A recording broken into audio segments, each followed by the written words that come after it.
یو باچاو کنه باچاو هغه به ډیر زیات اکثر چې به خبرې کول نو ډیر زیات دروغ به وي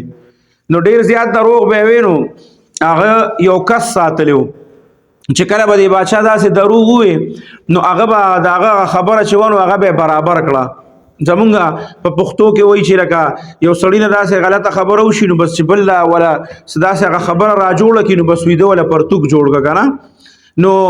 وی دا هغه به داسې خبرې کولې چې کله به تقریر کو یا بچا سره کېناستو نو اکثر به ډېرې زیاتې ګډې وډې خبرې کولې نو یو ورځ چې کوم دی نو د بهر نه میلمانه هم راغلي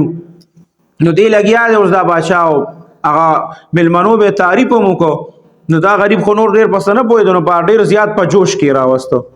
نو چې کله په جوش کې راوسته نو هغه ورته وایي باچا وایي چې زه یو پیره ښکار له تللی وم او ما چې کله ښکار کو نو بس دا غشې چې مې څنګه راښکه که نه نو بس وي دغه نه ده اوسې وي دا اوسې نه ده وي دې ته چې مې دا غشې راښکو دا اوسې مې وویشته وي چې څنګه مې دا اوسې وویشته که نه نو بس وي په دې سترګه باندې مې وویشته په دې ګسه سترګه باندې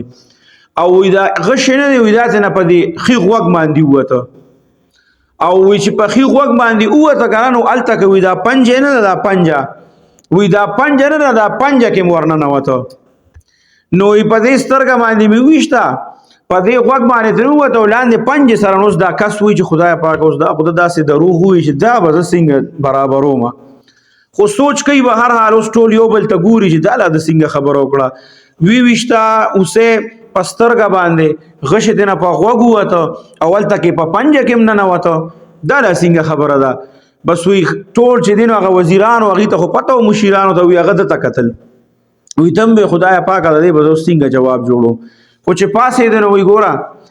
باچا سلامت چې دی دی خو ټیک خبره کوي بس ټول حیران شو خدای پاک دا هم ټیک خبره ده څنګه ټیک خبره ده وی ګوره دا داسې کارو چې د باچا کله دا اوسې ویشته نو وی دی په غر باندې ولاړو نو د بره د غر نه چې وی دا غشې را خطا که نو وی داسې ولګېده نو چې دې ځای کې په سترګه ولګېده نو دې ځای کې په غوږ باندې راووته وی دکه ټایم کې دا اوسې چې وه نو وی دې د خپل غوږ ګرو داسې په دې خپه باندې نو هغه پنجه کې مو سره هغه غشې ننوته چې کله دا هغه وکړه په سړي باندې ښه خولې راغلي دا خبره وکړه نو بس هغه چې کله هغه میلمانه رخصت شو بس وی چې کله میلمانه رخصت شو به لږ ساعت پس چې دی نو وی دا کم کس چې به ده د دروغ رښتیا کول هغه وله راغی او څادر یې اوچت کړه چې باچا سلامت ما ته اجازت وکړه وی ولې بس ته وی زما وی الله بنده چرته دی تا باندې خو ما ډېر کار جوړ دی وی یاره باچا سلامت اوسه پورې خو به صرف ما تا خبرو له پرتوګونه جوړول او نن خو مکمل شامیانه وه دا جوړولو